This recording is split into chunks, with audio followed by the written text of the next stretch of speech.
Dangerous Assignment, starring Brian Donlevy as Steve Mitchell.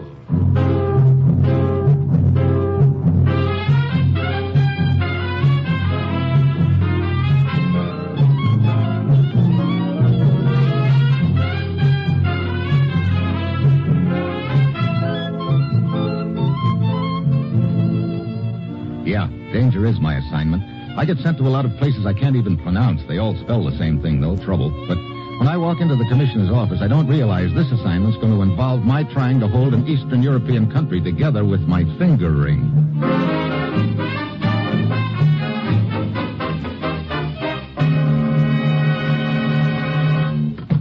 Morning, Commissioner. Ruth said you had an assignment for me. I do, Steve. Well, where do I go this time? To jail. Let's have that again. You heard me. I'm sending you to jail.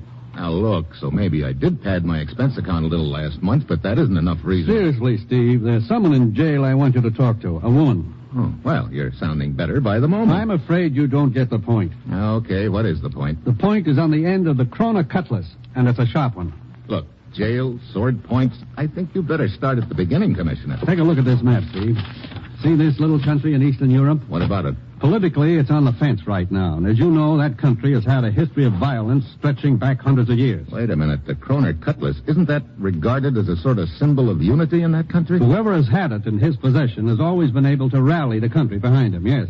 The Kroner cutlass has been a symbol of unity, or rather was. What do you mean, was? Just before the end of the war, the Kroner cutlass was given to a U.S. Army lieutenant for safekeeping by one of their national leaders. Shortly after that, the lieutenant was reported missing in action.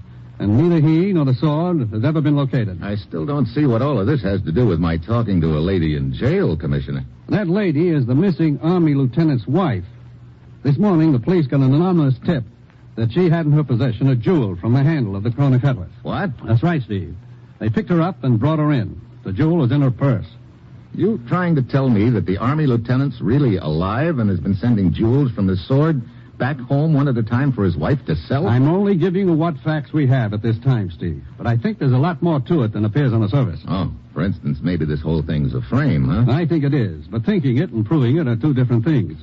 Naturally, that country is clamoring for the return of that sword. Well, we've got to find it before we can return it. Right. And I think you know there are interests in that country who would prefer that the sword not be returned, or if it is, that they're the ones who return it. Yeah, that figures all right. The most important newspaper over there is hooked up with these same interests, Steve.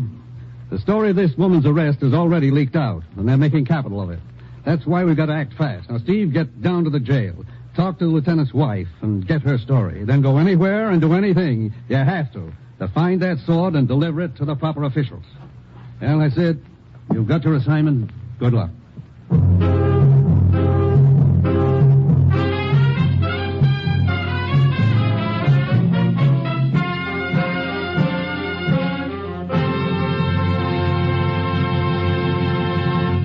The National Broadcasting Company is presenting Dangerous Assignment, starring Brian Donlevy in the role of Steve Mitchell, colorful, two-fisted government agent. At all those places of the world where danger and intrigue walk hand in hand, there you'll find Steve Mitchell on another Dangerous Assignment.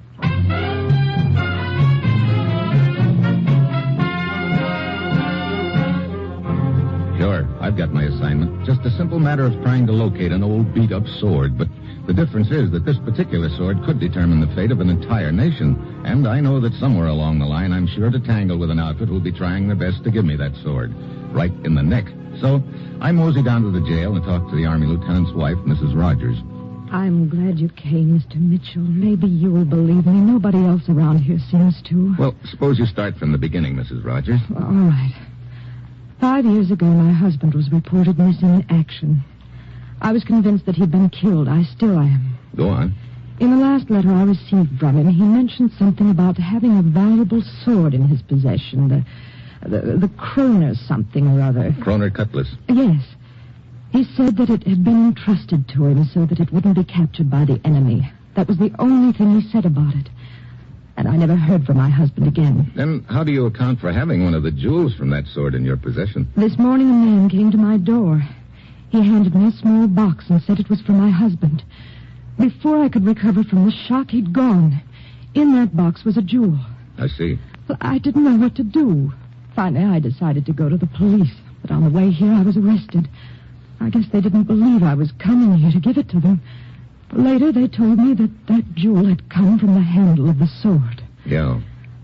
You believe me, don't you? I'd like to. Look, you say a man came to your door and handed you that jewel this morning. Had you ever seen him before? No, never. Can you describe him? Well, he was short and dark. Well, that's about all I remember. That's not much to go on. Can't you remember anything else about him? I'm afraid not. Wait. His clothing. What about it? He was wearing a pea coat and dungarees. Could have been a sailor. Well, that's still not very much to go on, but guess I'll have to do with it. Thanks for the information, Mrs. Rogers. I'll see what I can find out.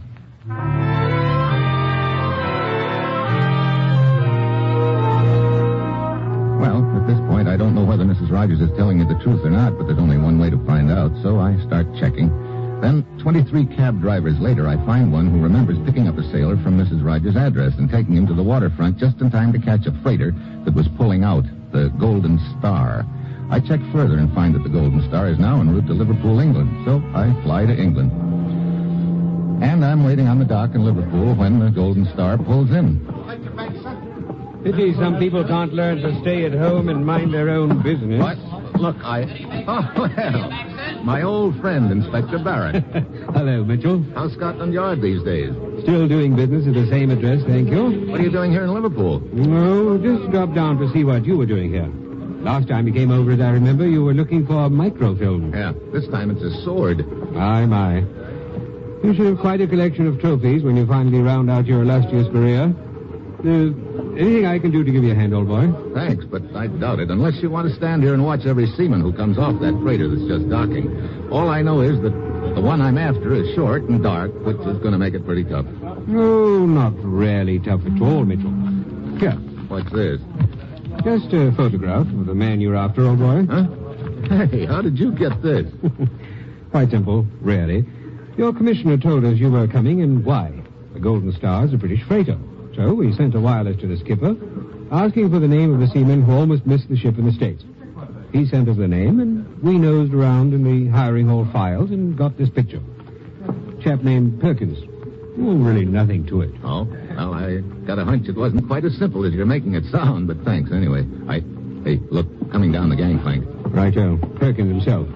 And he looks to be in a bit of a hurry. Want to nab him? No, not yet. I'm more interested in seeing where he goes and whom he reports to. Let's tag along after him and find out.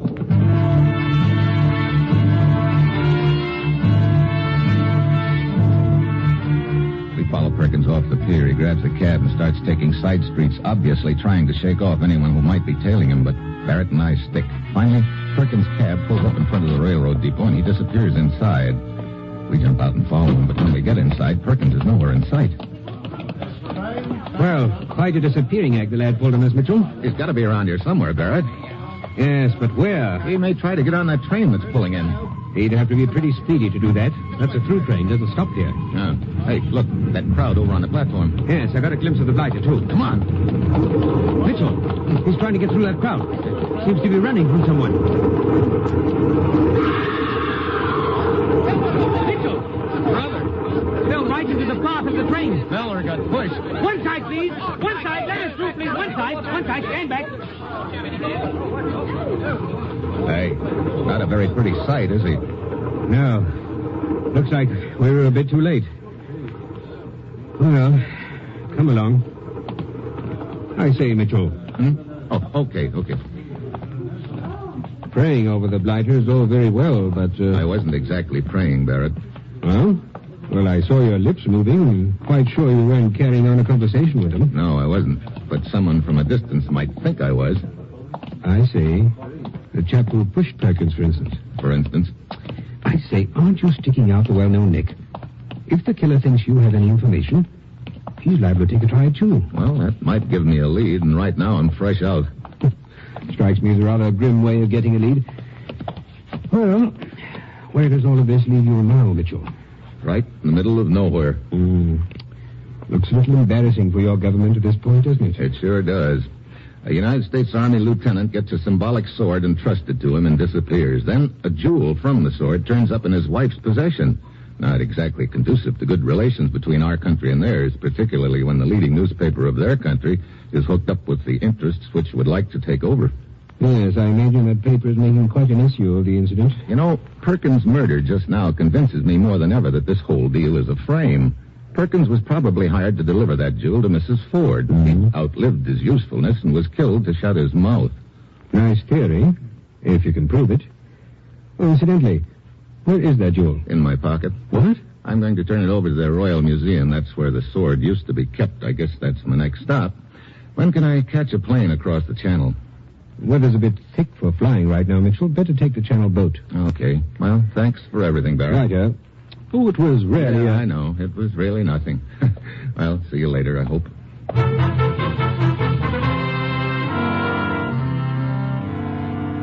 So I board the channel boat. It's dark and foggy, and as usual, the crossing is rough. I stand out on deck at the rail, and pretty soon a sad-looking little gent is standing beside me. Oh. A little hard on stomach, huh? 15 times I crossed this channel. 14 times I am seasick. What happened the 15th time? I fly across. Oh, better that way, huh? No, that time I got airsick. He wanders down the deck and disappears into the mist. I stand there a few minutes more. Then suddenly I hear a little noise behind me, and I start to turn. Then I hear someone running at me. I drop to one knee. A knife flashes down at me. I grab a wrist and heave. He goes flying.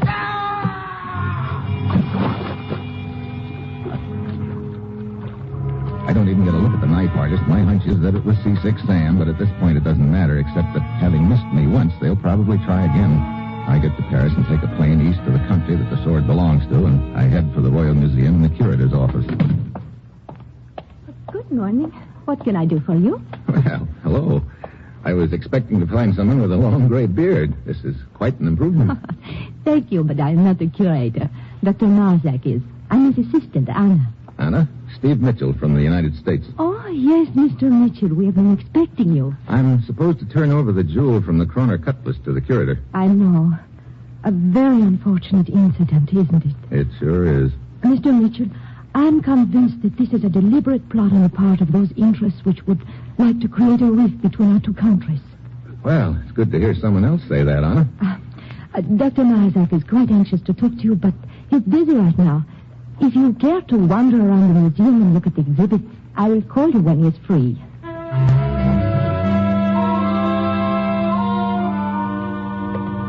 So I nose around the museum. It's a typical collection. A few fig leaf characters, a bunch of spears and crossbows on the walls, and a plaster statue of a general on horseback holding a sword in the air. One of our heroes, Mr. Mitchell. Oh, I didn't hear you come up. His name is General Krupa. He lived 2 centuries ago, and he was as devoted to our country as I am. Oh, well, speaking of names, what's yours? I am Gabor, the editor of the newspaper here. Oh, yeah, I've heard of your paper, gay boy. And let me assure you, I have heard of you, Mr. Steve Mitchell from the United States. You seem to. So your newspaper is devoted to the welfare of this country, huh? Completely. Sure. And has your interventionist government sent you over here in a feeble attempt to explain away this defamation of our national symbol, the Kroner cutlass? You know, I'll bet you took those words right out of one of your editorials. The fact remains that your noble army lieutenants feel so little respect for our country that they steal our symbol and sell the jewels from it. Look, Gabor, according to our information, the army lieutenant to whom that sword was entrusted was killed in action several years ago. Obviously, he's alive and in hiding. You could have easily falsified the records. Oh, sure. Tell me, is there by any chance an election coming up in this country soon? That has nothing to do with it. Oh, of course not. I was just asking. Do not attempt to cloud the issue. The very fact that you have in your possession a jewel taken from the Kroner cutlass is proof of our suspicions. Yeah. I must admit it does look sort of bad for us. You pretend to be unconcerned, yet I see you wringing your hands with nervousness. But you have indeed a good cause to be nervous. You're so right, Gabor. Mr. Mitchell, Dr. Marzak will see you now. Thanks, Anna. I'll see you around, Indeed Gabor. you will, Mr. Mitchell. I intend to give your visit here the widest publicity. I'm sure of it. Right in here, Mr. Mitchell. Ah, Mr. Mitchell. Dr. Marzak? I am happy to make your acquaintance. Although I wish these circumstances were more pleasant. Sit down. Thanks. Dr. Marzak agrees with us, Mr. Mitchell, that this could be a plot. That is what I would like to think, Anna. But we cannot close our eyes to facts. I know. And here's fact number 1. The jewel from the Kroner cutlass. Oh, wait. What's the matter, huh? Let me see that jewel. Mr. Mitchell, this is the jewel you brought with you from the United States. It sure is. Why? But this is just a piece of cheap onyx. What? Oh, no. It's true, Dr. Mazak. See for yourself. This jewel was not taken from the Kroner cutlass.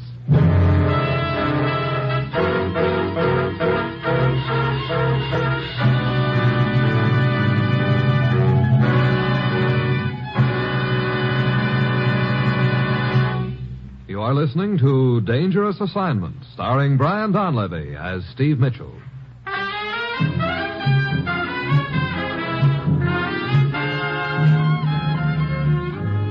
Look, are you sure this stone didn't come from the Kroner cutlass? Of course I'm sure. Let me see it, Anna. Oh, here you are, Dr. Mazak. Why, Anna is right, Mr. Mitchell. Well, my theory is that this deal is a frame, but I hardly think the interest behind it would be stupid enough to give us a phony jewel. Wait a minute. Where are you going? I've got a little errand to do, Dr. Marzak. I'll check with you two later. Mr. Mitchell. Hello, Gabor. Good thing you're still hanging around. What do you mean?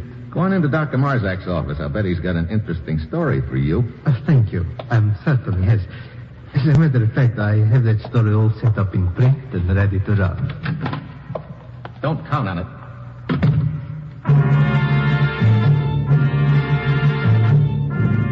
Gabor disappears into Marzak's office looking like a cat after a 7-course dinner. I get over behind the statue of the sword-holding general on horseback because if my hunch is right, if Gabor and his outfit are behind this deal, he's going to come out of Marzak's office in a hurry, looking like a sick chicken. And 2 minutes later, he does. I follow him outside to a phone booth where he puts in a quick call. Then he heads for a little bar.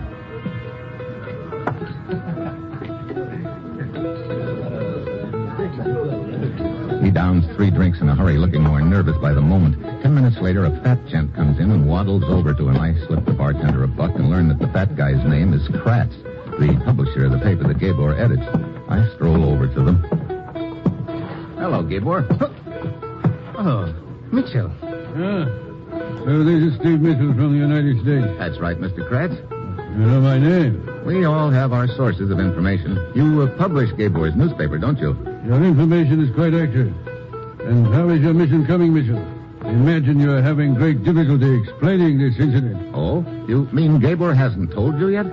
Tell me what? Well, as a matter of fact... Told me what? That jewel didn't come from the Kroner cutlass. A very feeble joke, Mitchell. It's no joke. Ask Dr. Marzak or his assistant. They ought to know. You see, I was going to tell you I hadn't the time yet. You perhaps felt it was not important, Gabor.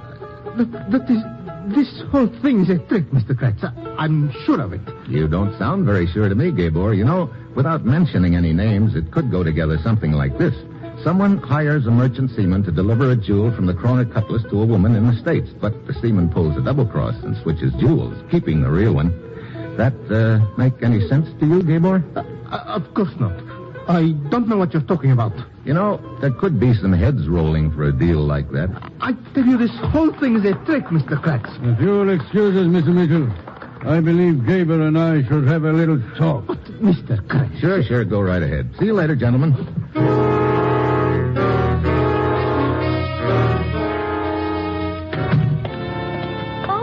Mr. Mitchell. Hello, Anna. Dr. Marzak began to think you were not coming back. He left a few minutes ago. I'm sorry my errand took longer than I thought, but it was worth it. It's nice to have the pressure on somebody else for a change. I'm not sure I understand you. Oh, it doesn't matter.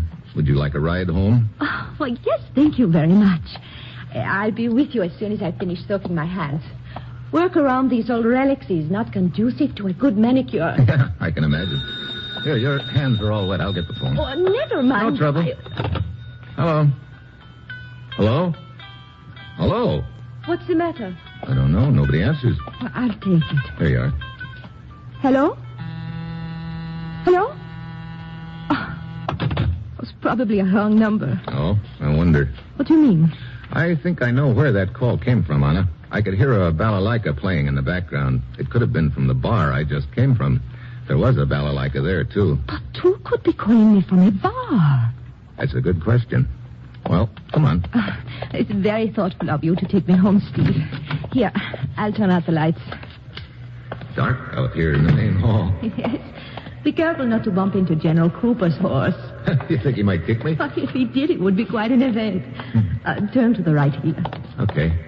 I guess you have every square foot of this place memorized, huh? Just about. Oh. What's the matter? Oh, I left my gloves in the office. It'll only take me a minute. Wait here.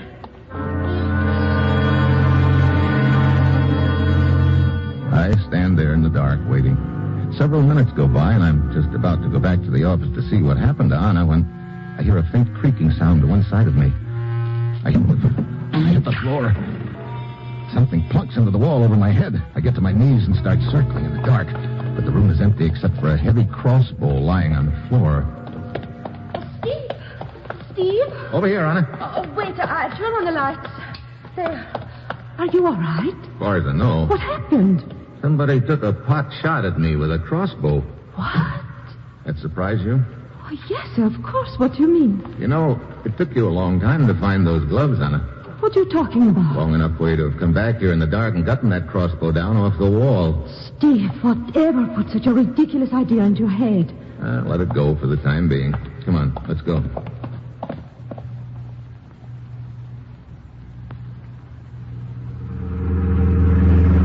This is my apartment just ahead, Steve. Okay. Are you still suspicious of me, Steve?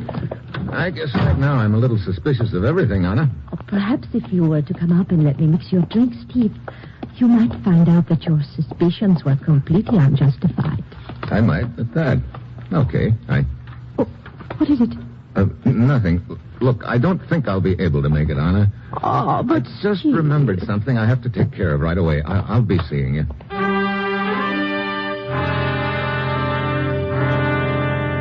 What's changed my mind is a glimpse of a figure standing across the street in the shadows. I get in my car and drive around the block and come back. The guy is gone. I look up at Anna's window and the lights are out. Suddenly, it hits me. I pound upstairs and down the hall to her door. There's a faint smell of gas. I start throwing my shoulder against the door.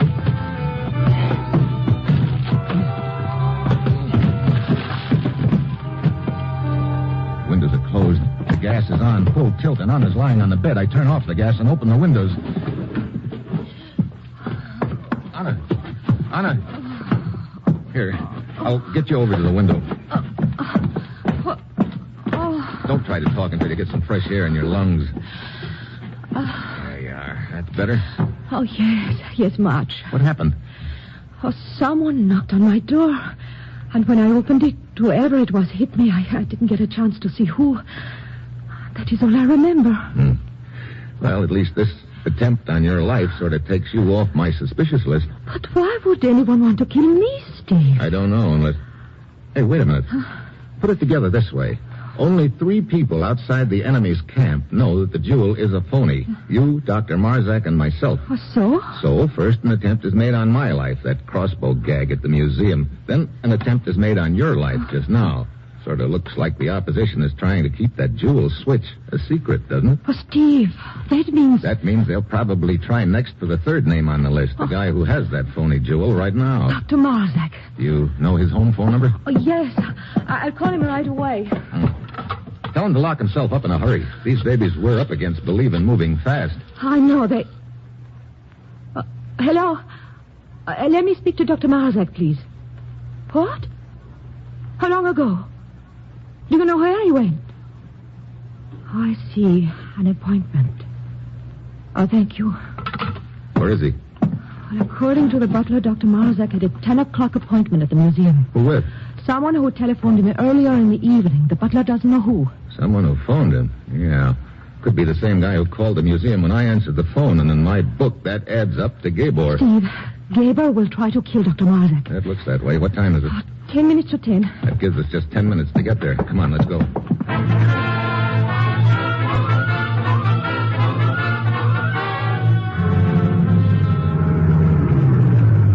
You got a key to the front door of this joint, Anna? Yes, right here. Good. Haven't got any time to waste.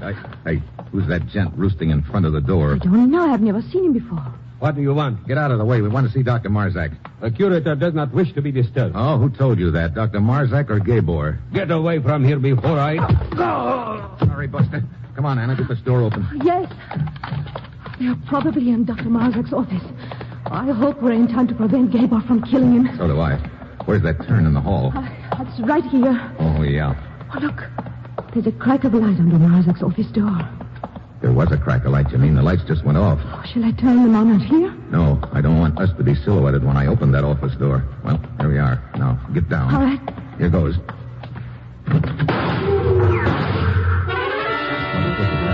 Then I hear a back door slam. I open it. Flight of stairs. I start up. Then I see a figure coming down at me. I drop to one knee and throw a shoulder into it. It goes flying. It's Gabor.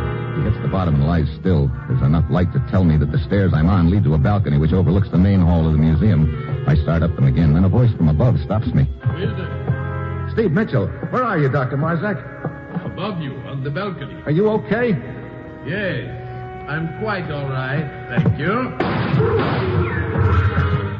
One slug hits me in the shoulder and bounces me back against the wall. Now, at last, I know who the real leader of the opposition is, Dr. Marzak. I flatten myself against the wall and inch up the rest of the stairs.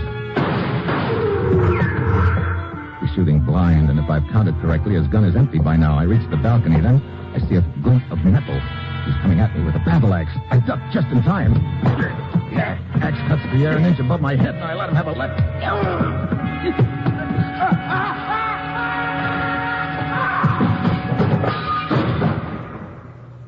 Brother. Steve, are you okay? Yeah, he just winged me. You can turn the lights on now. All right. Oh, Steve, look. Yeah, that statue of General Krupa. Marzak must have fallen right on top of the sword in the general's hand. His weight broke the sword off, and he fell to the floor. Not a very pretty sight, is it? Oh, no. Steve, wait. What's the matter? That sword. That is the Kroner cutlass. What? Yes. Though they could have plastered over it, but some of it cracked away. It is the Kroner cutlass. Well, how about that? Marzak must have had it hidden right here all the time in the general's hand. Well, I gotta hand it to him. He couldn't have picked a better hiding place. But why, Steve? Oh, it's pretty simple. Marzak and his outfit probably figured that after thoroughly discrediting my country with that stolen jewel gag, they'd produce the sword along about election time and win enough votes with it. But I don't understand why Marzak was stupid enough to use an imitation jewel. He wasn't. What do you mean? Here's the real jewel from the Kroner cutlass, Anna. Oh. I've had it right here in my pocket all along. But that jewel you showed us. That one I pried out of my finger ring. You see, when I was talking to Gabor outside Marzak's office, I realized he was counting pretty heavily on the fact that the jewel I had came from the sword. So I figured it might put the pressure on him a little if I substituted a phony stone. It did. Well, I hope Dr. Marzak realized before he fell on the sword that his treacherous plans did not succeed. I'm sure he did, Anna. Matter of fact, you might say that Dr. Marzak finally got the point.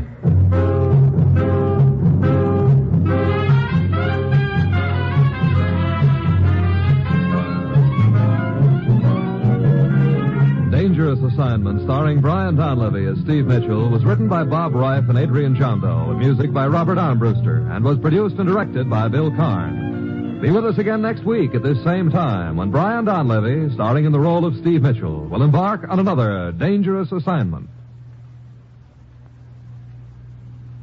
Dangerous Assignment came to you from Hollywood's Radio City.